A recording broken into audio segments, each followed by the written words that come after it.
Welcome to Pick Up and Deliver, the podcast where I pick up my audio recorder when I head out for a walk and deliver an episode to you while I stroll around. I'm Brendan Riley.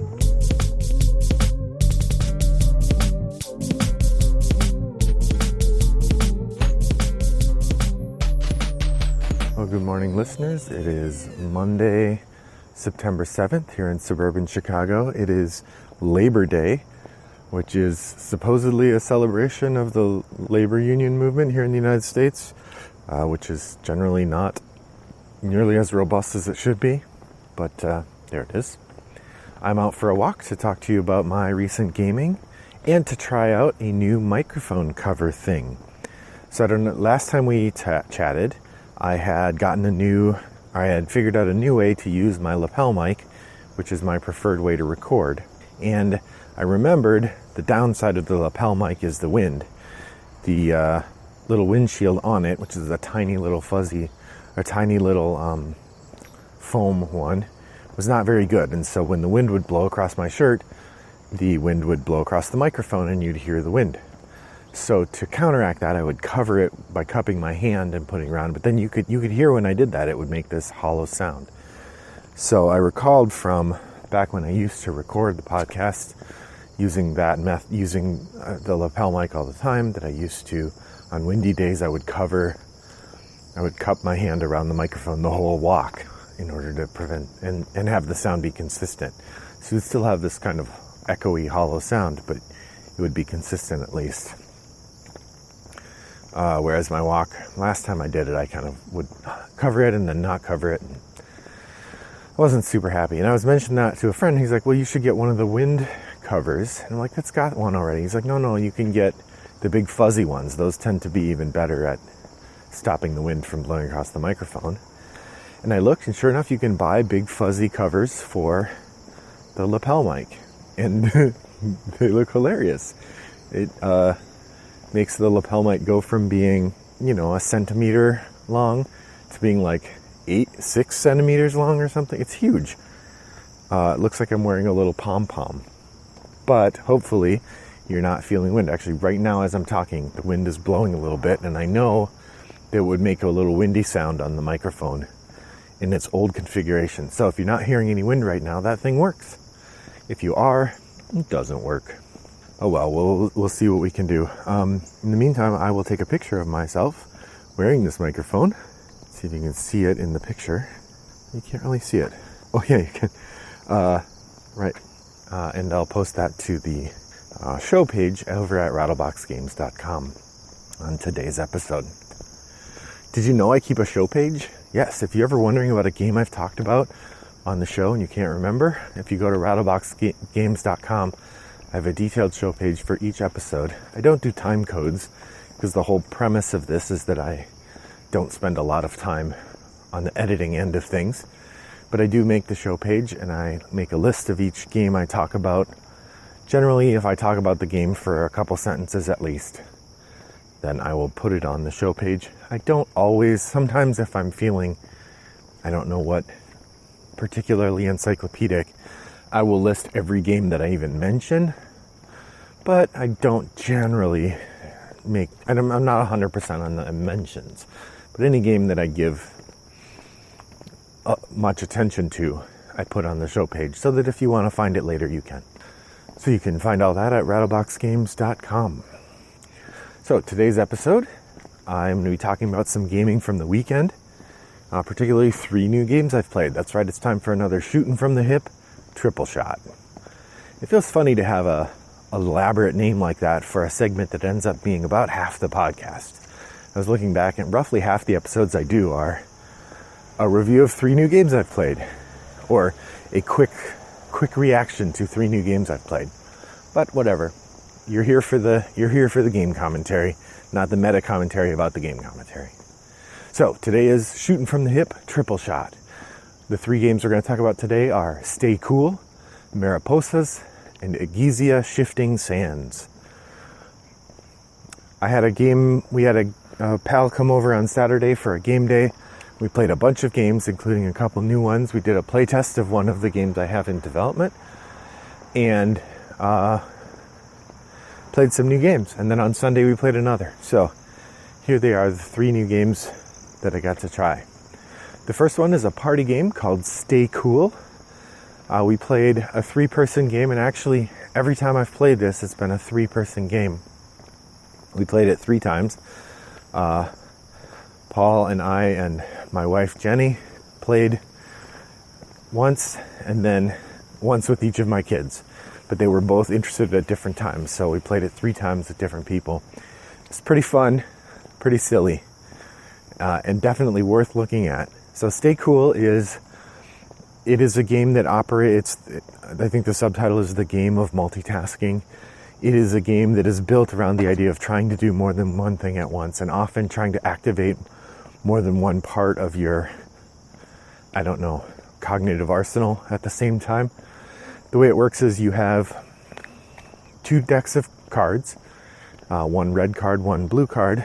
The red card has 5 questions on it, and the blue card has 10, I think. And at the beginning of the game, and there's a timer, a 30-second timer that you flip 3 times, so you get 2 minutes total. At the beginning of the game, you flip the timer. Oh, and you have like 7 dice with a variety of letters on the dice. And there's no real rhyme or reason for the letters on the dice. Which dice have which letters, except that the 2 white dice have vowels on them. So at the beginning of the game, you say go. The person with the red cards asks you a question, and then you have to spell out the answer to that question using the dice.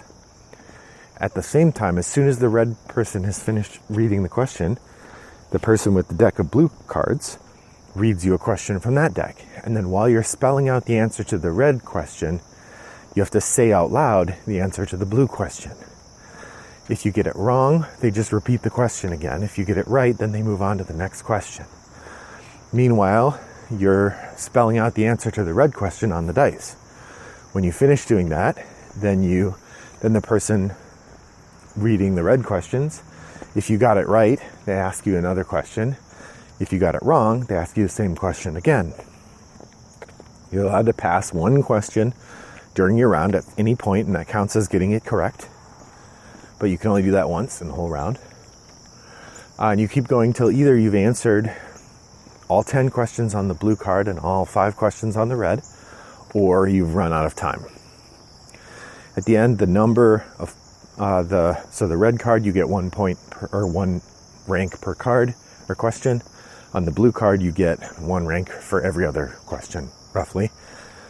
And at the end of the round, you multiply whatever rank you've achieved together. So if you answer 3 questions on the red card and 6 questions on the blue, it's going to be 3 times 3, 9 will be your answer, or your points. It wasn't uncommon in our games to actually complete both cards, but it was hard. So you go around once like that, with each person taking a turn as the person sort of in the middle of the chaos. Then in the second round, the timer goes, so that timer is managed by the person with the red cards. And actually, if they're not paying attention, the player doing the answering the questions could get extra time, because the game goes until the timer has been flipped 4 times and runs out. So if the player managing the timer is not paying attention, they get extra time. When you go on to round 2, now the player doing the question answering also has to flip the timer. And if they ever let the timer run completely out, they're done. They lose and they have to stop.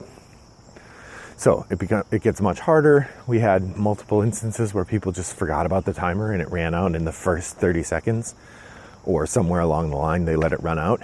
It's very hard to do. And then, so everybody does a round like that. Same scoring conditions, it's just harder to do it. And then in the third round, you only have to you just say flip, and the person asking the questions flips the timer for you. But you can't see the timer. They put the box in between you, so you can't see the timer. You just have to say flip when you think it's about 30 seconds. And if you forget to say flip, it runs out, you lose. Or you're done and you score whatever you got. We also had multiple times, especially in the third one, where people got 0 points because they just forgot about flipping the timer or didn't flip it fast enough. So, Stay Cool is that game. It's from Yellow. I did not catch the name of the designer. It was pretty good. Very entertaining. If you get a chance to play it, definitely do. I'm not sure I like it enough to buy it, but I wouldn't because my pal has it, and I generally don't buy a game he has because we play games with him a lot. So that's Stay Cool. Definitely worth checking out.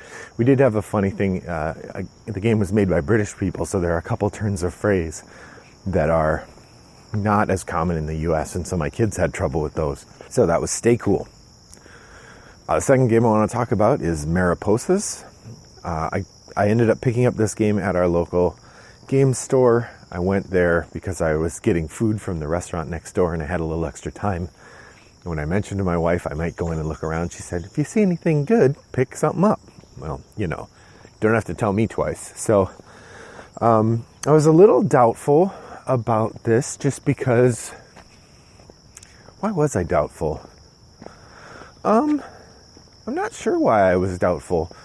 AEG tends... honestly, it's AEG.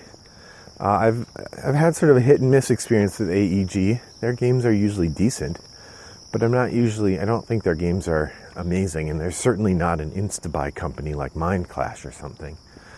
Now, they have been really focused on making sort of top-notch games lately. They've reduced the number of games they're publishing, and they're aiming for a bit more polish, a bit more quality. So they're aiming to become I think they're aiming more for like a Days of Wonder kind of really top-notch experience. And I will say, I got Santa Monica, and that was very fun. And now we got Mariposas, and I guess I'm bearing the lead here. Really fun. Mariposas is also, of course, the follow-up from Elizabeth Hargrave to her smash hit Wingspan last year.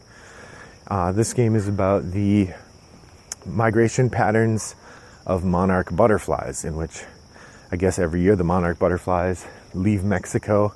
They fly up to North America and sort of spread out over North America, particularly in the East Coast, and then they fly back to Mexico. And what's fascinating about them particularly is that no single butterfly makes that whole trip. They don't live long enough.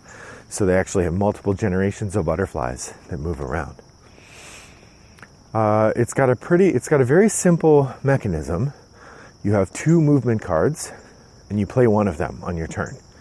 The movement cards will let you move one or more of your butterflies along the grid, and then when you land, you get to get a flower token, and depending what else is there, you might get a couple other bonuses or things. And there's a couple different goals that you're doing, but one of the things is when you land near a milkweed, which is the food that butterflies use to reproduce, I guess, then you get to spawn the next generation of butterfly. And the way that works is if you have a level 1 butterfly, you have to spend 2 matching flower tokens to make a level 2 butterfly. If you have a level 2 butterfly, you spend 3 matching tokens to make a level 3 butterfly, and so on. Level 4 is the highest, but if you have a level 4, you can spend the level 4 cost again to turn the single level 4 into a double level 4. And it works great. The mechanism is smooth. There are several different scoring conditions that you get to encounter. It's 3 rounds, so it's like an hour or less. Very pleasant to look at. Lovely art design. Easy to understand. Lots of different ways you can score points. Really interesting decisions throughout because each round has end of round scoring conditions that are pulling you in different directions. And so you have to you want to try to get them both, but you don't have time. It has a kind of cascading benefit thing that you can aim for, but in our first game at least, we found pretty hard to do. Nobody got any of the big benefit things from the set collection element. I think you have to try really hard for that. Overall, really interesting. Well-designed, thoughtfully made. And here was my biggest takeaway from Mariposas, and I noticed this while I was reading the rules and in the play itself.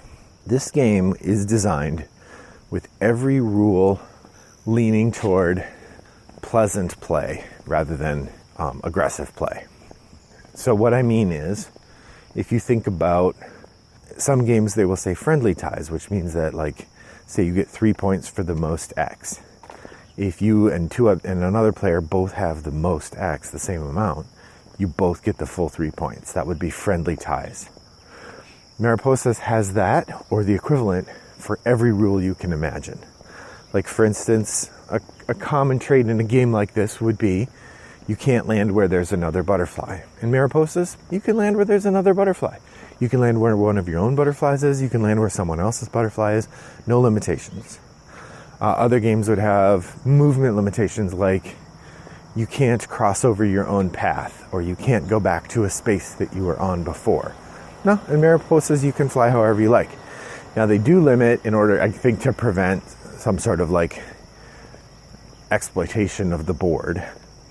In Mariposas, you cannot collect a reward from the same space on the same turn. So, like, you can't collect a reward from the spot you start on, and you can't collect a reward from the same space twice. So you can't, like, go to a thing, collect a reward, go somewhere else, then come back and collect that reward again on the same turn. You can on multiple turns, just not on the same turn. So there is a little bit of limitation there, but that's really like the only, like, everything else is just designed to be pleasant and friendly. There's, if you're the first one to get to one of the way stations, which represent these like things people have built to help the monarchs in their journey. If you're the first one to get a butterfly to one of those, you get to roll a die and you get a bonus, and then you reveal what's at the way station, what the card is. And then everybody else can come there and get that too. Now, they don't get to roll the die, but they also know what they're getting before they go there. So it's a give or take, a give and take. It's early days, so it's hard to say, is this game really going to have the kind of staying power that Wingspan does? But honestly, I think it is. The variety of art isn't as high, but the gameplay is really solid, really entertaining, easy to teach. Like I said, we've only played it once, so I can't really speak, and that's the whole point of this shooting from the hip, but my instinct tells me this is another long-term resident in our collection and a game that we'll be happy to show to lots of people because it's beautiful and looks neat and fun to play and not hard. So, Mariposas, if you get a chance to try it out, definitely do. The new game from Elizabeth Hargrave and AEG. So the final game I want to talk about today is Egizia Shifting Sands. This is a game from Stronghold, came out last year, which was a revitalization of a game from 2011, I think. There's a Kickstarter edition, which I do not have. I bought the retail edition. And this is a game I was considering a few months ago when I had a little scratch and was at the game store. And I did not get it for a couple of reasons. One, it looked like it was a little more directly competitive than some other games. I think I ended up getting Santa Monica instead, which was a good choice. It was also a little expensive. It was like $50, and that was a little more than I wanted to pay. Well, when I was at the game store getting Mariposas, Egizia was part of the game store had this summer sale. They were trying to clear out some inventory that hadn't moved, and then they had the leftovers from the summer sale, and Egizia was there for 60% off. So I got it for $20, which was a nice level at which I was willing to give it a try. Egizia feels like a mid-2000s Euro. Like it feels a little ahead of the time for 2011, but definitely for 2019, it's there's not a lot that's different or unusual about it. It is a worker placement game, sort of, where each season you're going to go down the river, you're going to drop your boats along the river and take actions in the spaces where you drop your boats.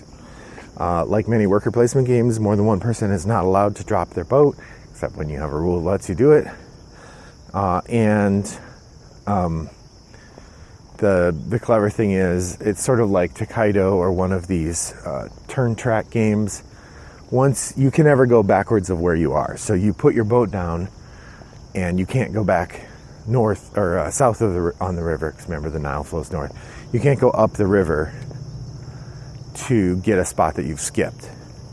So a big part of it during the boat placement phase is, like Takeaways or any of these others, I know I need that space that's 5 spots down. Can I wait? Can I take one of these spots in between and still wait for that other thing? And then what you're doing is you're gathering resources and gathering grain to feed your workers. And then you're using your work crews to build on the 3 different building zones. In one zone, you can build on an obelisk and on 5 columns, or 7 columns. In the second zone, you can build on these 3 statues and contribute to a pyramid. And in the third zone, you can work on the Sphinx. Each zone works a little bit differently in terms of how you spend your resources and your workers, and how you score points from them. It's a really interesting game with a lot of mechanisms I really enjoy. That said, I don't think it's probably going to stay in our collection too long, and I'm really glad I didn't pay $50 for it, for a couple reasons. One, in the first game I made my daughter cry. I didn't mean to, but this is a worker placement game, and like a lot of them, when they come down to it, the conflict in the worker placement game is the race to take a space. And in the last round, there was a space I was going to that was going to earn me 19 or 28 points, something like a ton of points. And I took that space pretty early, but my daughter had, it turned out, planned on going there as well, and she did not because she decided to take another space ahead of time, not really thinking it through, and then my wife and I both jumped ahead and went in the 2. So for each building space for the different monuments, you can only take 2. Only 2 of the 3 players, if you're playing a 3-player game, can go there. Always one player can't go to any given space. And my daughter did not start bawling or anything, but she said, "Oh, it's gonna go there, oh no." And she sort of loudly lamented for a moment, in good spirits or whatever. And then I noticed that her eyes were tearing up a little bit because it really wrecked her plans in a way that I know feels really bad if you have a specific set of plans. And it did. It cost her, she said 9 points or 10 points it cost her. And I figured out later that going there literally did give me 19 points. So it was a lot of points that I earned by going there, as well as taking away points from her. It's a big swing in the game. And frankly, had I not gone there, my wife would have won the game instead of me. So the other thing about the game, so that was a little vicious, but I think if you're kind of expecting that, I think that becomes part of the meta of the game. It was a first game issue. But the second one, I'm not sure how to get over. I'm actually going to look on Board Game Geek and see if there's any conversation about this. So one of the meters that you use to move up and down on the game is the irrigation level of the Nile. And there's 3 levels. There's green, yellow, red. And when irrigation level is at red, that means they are irrigating widely around the Nile and lots of fields are producing grain. If you have one of the red fields, you get grain from it if the irrigation level is at the highest mode. But if the irrigation is at the middle or lowest, the red fields don't produce any grain. And you lose a lot of points if you can't feed your workers. So here's the thing that I found was not my favorite about this mechanism. The irrigation level only moves, as far as I can tell, unless I missed a rule, it only moves if you choose to move it. And you choose to move it when you take a particular set of actions, which means that in a Euro game where almost entirely the conflict is racing for points and position and racing to take a worker placement spot, there is one thing where you can take an action and deliberately turn off the faucet that feeds the fields that your opponents are using. And the other action I took in the last round was to lower the irrigation level from the highest to the middle, because I had not taken any red fields, and both of the other 2 players had. And they both had enough food to feed their workers, even without those red fields.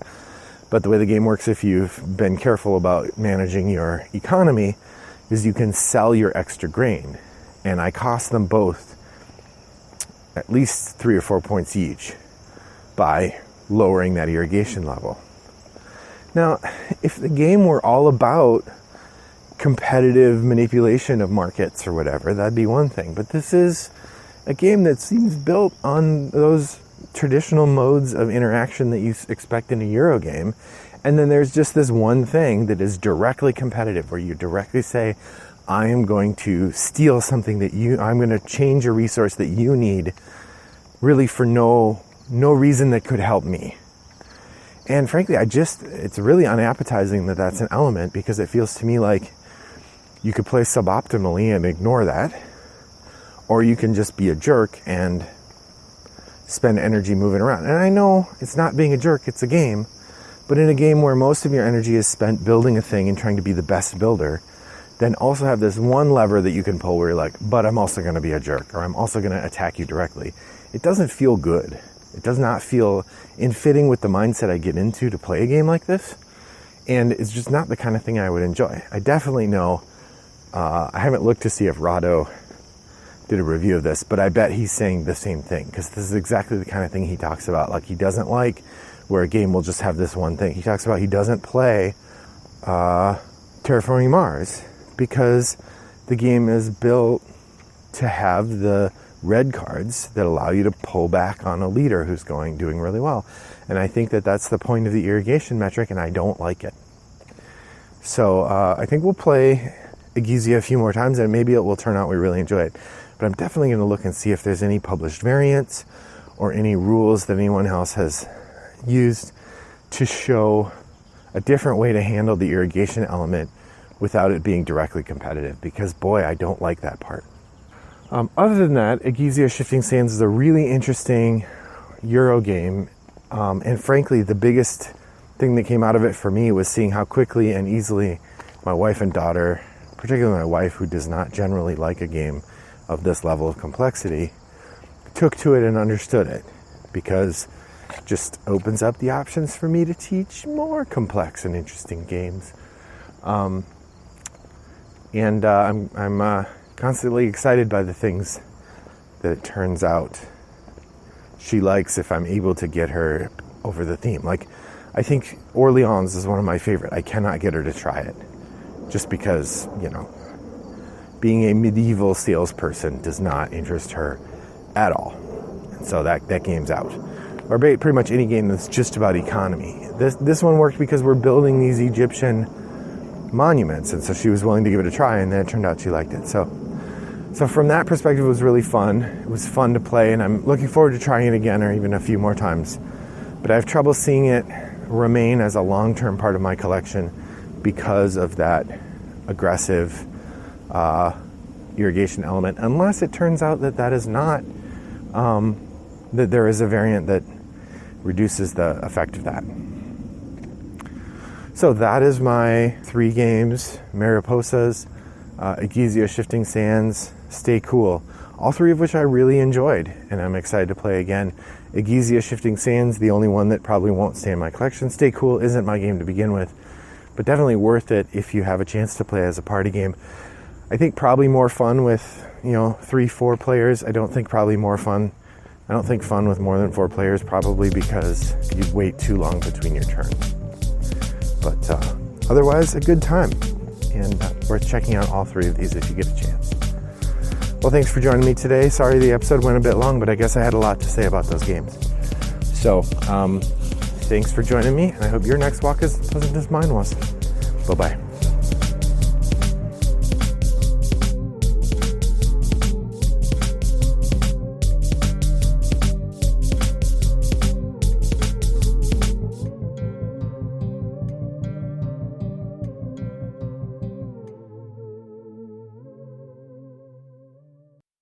Brought to you by Rattlebox Games.